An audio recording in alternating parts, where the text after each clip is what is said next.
انسان سخت مزاج کب بنتا ہے؟ جب بہت سارے لوگ اس کی نرمی کا غلط فائدہ اٹھا چکے ہوتے ہیں۔ منافقت سے بہتر ہے کہ تم کافر مر جاؤ، کیونکہ جہنم میں کافر کا درجہ منافقت سے بہتر ہے۔ عبادات ضرور کیجیے، مگر معاملات پر بھی توجہ دیں۔ کعبے کے چکر لگانے سے لوگوں کو دیے ہوئے چکر معاف نہیں ہوتے۔ حضرت علی رضی اللہ تعالیٰ عنہ نے فرمایا، سب سے بڑا جاہل وہ ہے جو ایک پتھر سے 2 دفعہ ٹھوکر کھائے۔ کبھی کبھی دور بھی جانا چاہیے۔ دور جانے سے نفرتوں کی گرہ اتر جاتی ہے، محبت کی صورت واضح نظر آنے لگتی ہے۔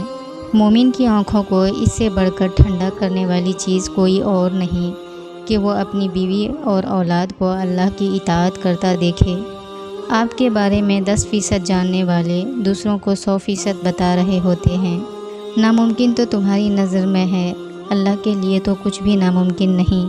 وہ کہے گا کن اور فیکن ہو جائے گا، حقیقت بن جائیں گی وہ دعائیں بھی جو عرصے سے مانگنا تم نے چھوڑی نہیں۔ کائنات کی سب سے مہنگی چیز احساس ہے، جو دنیا کے ہر انسان کے پاس نہیں ہوتی۔ اگر کسی انسان کو تمہاری وجہ سے تکلیف ہوتی ہے تو تمہارے سارے سجدے بیکار ہیں۔ اگر کوئی چاہتا ہے کہ آپ اس کی زندگی میں رہیں تو وہ خود آپ کو جگہ دے گا، لڑنے کی ضرورت نہیں ہے۔ محبت سب سے کرو، لیکن اس سے اور بھی زیادہ کرو جس کے دل میں تمہارے لیے تم سے بھی زیادہ محبت ہو۔ دعا نصیب والوں کو ملتی ہے، اس لیے جب کوئی آپ کو دعا دے تو اس کے لفظوں پر صدق دل سے آمین کہو۔ ہم کسی کے لیے آسانی پیدا کریں یا مشکل، وہ ایک نہ ایک دن ہمیں ضرور ملتی ہے۔ دوسروں کے لیے آسانیاں پیدا کریں، انشاءاللہ آپ کے لیے بھی آسانیاں ہوگی۔ 3 عورتوں کی طرف دیکھ کر اللہ مسکراتا ہے۔ پہلی خوبی پردہ ہے۔ پردہ کسی بھی خاتون کی ایسی خوبی ہے جو اللہ تعالیٰ کو بہت پسند ہے۔ دوسری خوبی جو اللہ کو بہت زیادہ پسند ہے وہ ہے اپنے شوہر سے ٹوٹ کر محبت کرنا۔ تیسری خوبی اللہ کے آگے جھکنا، رکوع سجود کرنا اور قرآن پاک پڑھنے والی عورت۔ شکر ادا نہ کرنا بھی ایک بیماری ہے، ایسی بیماری جو ہمارے دلوں کو روز بروز کشادگی سے تنگی کی طرف لے جاتی ہے، جو ہماری زبان پہ شکوے کے علاوہ اور کچھ آنے ہی نہیں دیتی۔ اس بھاگتی ہوئی زندگی میں اپنی ذات میں کم از کم اتنا ٹھہراؤ پیدا کرنے کی کوشش ضرور کریں کہ کم از کم آپ نماز سکون سے پڑھ سکیں اپنے رب کی خاطر۔ اپنی ذہنی صحت کا خیال رکھنے میں یہ بھی آتا ہے کہ جو لوگ بضد ہوں، آپ کو غلط سمجھنے پر ان سے بحث نہ کی جائے اور جتنا ہو سکے کنارہ کشی اختیار کر لی جائے۔ ہمیں ڈھانپ کر وہی رکھتا ہے جس کے لیے ہم قیمتی ہوتے ہیں، پھر چاہے وہ ہمارا رب ہو یا کوئی انسان۔ حضرت علی رضی اللہ تعالیٰ عنہ نے فرمایا، سب سے پہلی عبادت یہ ہے کہ انسان مصیبت میں صبر کر کے اللہ تعالیٰ کی طرف سے مدد کا منتظر ہے۔ اگر آپ چاہتے ہیں کہ لوگ آپ پر بھروسہ کریں تو سچ بولیں۔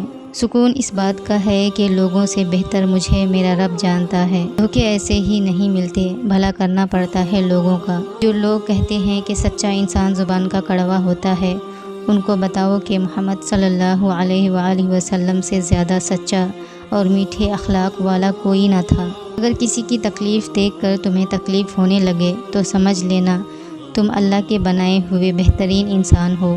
اگر ٹھوکر کھا کر بھی نہ گرو تو سمجھ جاؤ کہ اللہ نے تھام رکھا ہے۔ مسلمان وہ ہے جو اللہ کو مانے، مومن وہ ہے جو اللہ کی مانے۔ امید اور بھروسے کا تعلق صرف اللہ تعالیٰ سے رکھیں تاکہ بات بات پر دل ٹوٹنے کے بجائے مضبوط ہونے لگ جائے۔ میں نے الحمد سے والناس تک تیری رحمت کے سوا کچھ نہ پایا۔ دنیا کے لیے آپ ایک شخص ہیں، لیکن اپنے گھر والوں کے لیے آپ دنیا ہیں۔ اپنا خیال رکھیں۔ خدا کے بندے کی تعریف یہ ہے کہ وہ بندوں کا خدا نہیں بنتا۔